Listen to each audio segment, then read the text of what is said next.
Today I want to do something we have done in the past, which is take a track that we admire and look at it in through different scopes and through different lenses to try and see what we can glean from it and see how we can learn about how to write good music. But today I want to do something to take it a little bit further and split it into stems. Use AI here to split stems and see if we can, by listening to these things individually, hear maybe some different things that are happening. This is Venjent's new track, Rolling with the Bassline, off of his newest album, Did I Forget Something? Great album of drum and bass music, and very much my type of harmonies and my type of rhythms. I really have been enjoying this music. I bought this song on Beatport to try and support Venjent while learning from his music here and desecrating it with AI.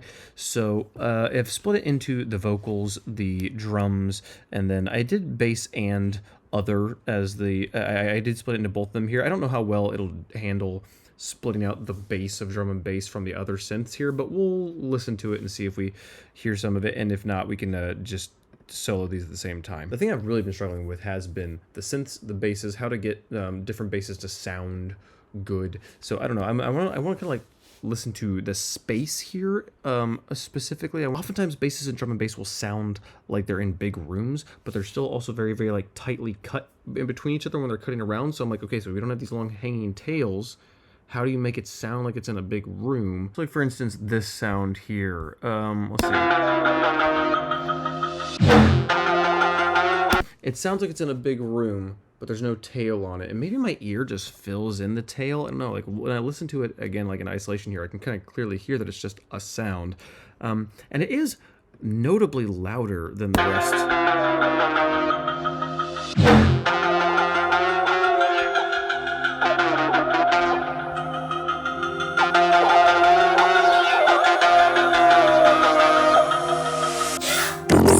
Bassline.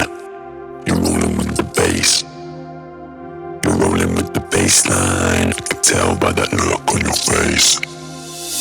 You're rolling with the bassline. By that look on your face. You're rolling with the bassline. See, no, over here it sounds a little bit better. I guess the rest of the sounds, the vocal there is in the same kind of like decibel level. Bass. You're rolling with the bassline. But like, what is different about that sound? Like, other than it just being so much louder here.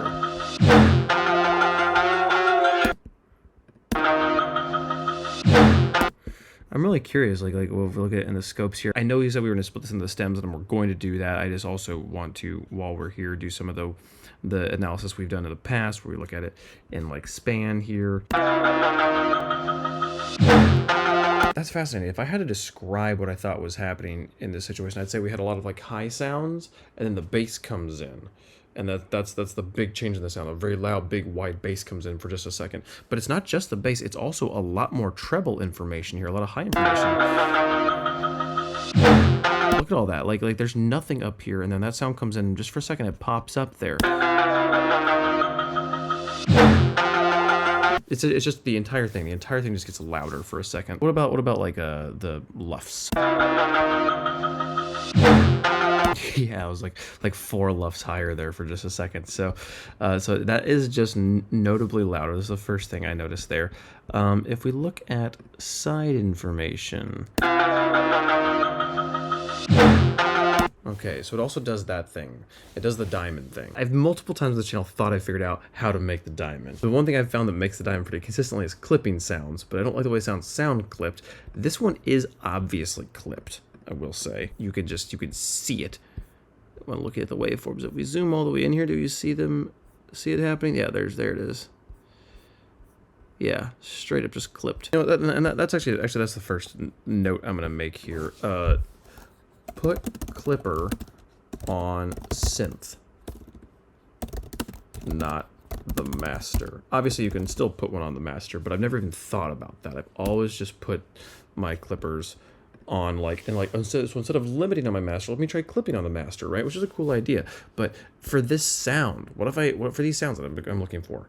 What if I just put a clipper on it and then just turned it up and just see at what point it starts to clip in a way that I don't like? Maybe that'll give me that really wide, like dummy wide sound that I've been looking for. Now, so if we come over here, right?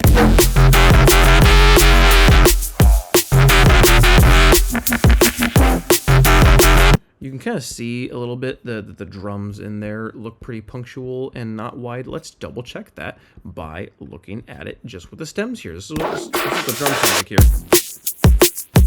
Oh, interesting. Okay.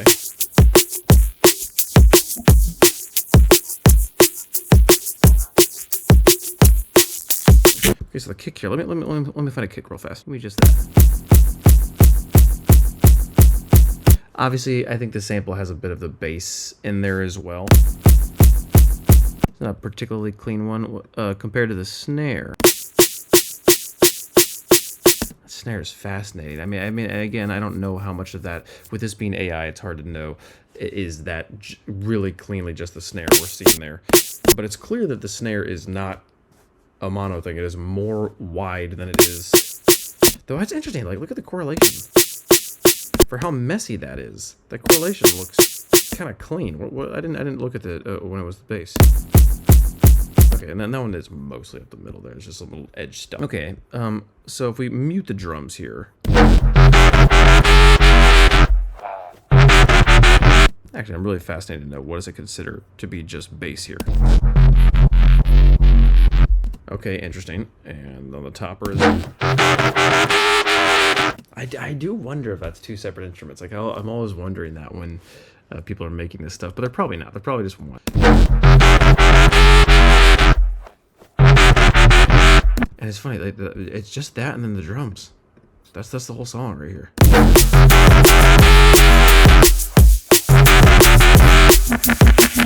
It's a very, very alive bass.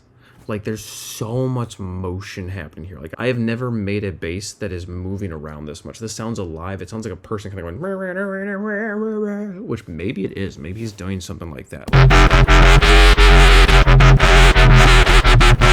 And it's funny, in this particular instance, this bass is mimicking a voice. If we listen to the actual track, he's got this part. You're rolling with the bass line. You're rolling with the bass. You're rolling with the bassline. I can tell by that look on your face. That's like the motif of the song. That's the whole core of the idea. And if you listen to the synth at the very beginning, you're rolling with the bass, right? So like literally the synth is mimicking what he's doing with the voice there. Is he using the voice? I don't know. I don't know what he's doing to make that, but like it is so alive compared to any bass I make, where they're just like, it's like ba ba. I'm like, and I do like those ba ba sounds, and I do again want to know how does he make that sound. There's like so is there a pad in the? So it sounds like there is like a pad in the background that dips out for just a second on like the transient of what I'm gonna call the transient of this bass right here, but then it comes back in. You hear it's like as the at the whoop, it's like that's the only thing that's happening, and then the out of the rest of that sound. As the out's happening, that pad that's up in the background comes back in.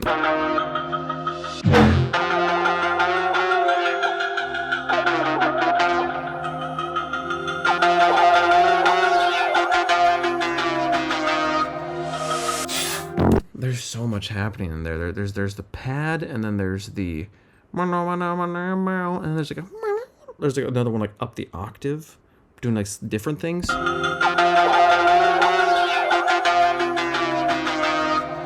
It's just it's so much more alive than just like going into Serum and putting an LFO on a wave and a filter and telling them to move in ways, right? That's how I think about sound design right now, because that's the limit of what I've learned so far this year. This is it probably is still at the end of the day that, but like there's like the pitch is kind of wobbling and stuff like that, and like each note feels so much more alive, so much more like a real instrument of some sort.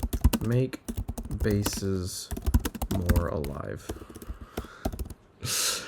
Venjent, if you ever watch this, I would love to see a little walkthrough on how you make those bass sounds.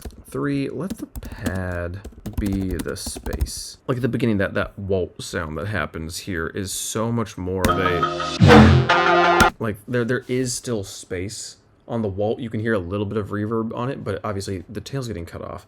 So for it to sound clean like that, the pad in the background is what's resonating. We talked about this earlier. I don't need to reiterate. I would also love to know how he does this vocal thing. Like he's turning his voice into a synth, but not in like a vocodery way. Like this, it's just so cool. Rolling with the bassline. Okay. You're rolling with the bass. Like I don't know what effect that is. I don't even know where to begin to start with that. It sounds tremolo-y, but it's clearly just like so much more. It has sort of like a vocodery sort of vibe where it's like the shape of his sound. It's like maybe it's like a really finely tremoloed sample of him saying "you're rolling with the bass line." He's just saying that, and then they tremolo that, and then that's what gets vocoded through the bass. I don't know. Vocode is probably the wrong word here. Is it like being used as a sample? I don't know. It's really cool though. Very, very fun stuff. Not quite sure what else I'm gonna glean from this right now, but this was informative, was cool. The idea of I'm disappointed in myself. I hadn't thought about putting a clipper on an instrument rather than just on the master. Excited to try that tomorrow. I am exhausted and it's time for bed. Thank you guys so much for watching. Hopefully you learned something too. See you guys tomorrow. Bye bye.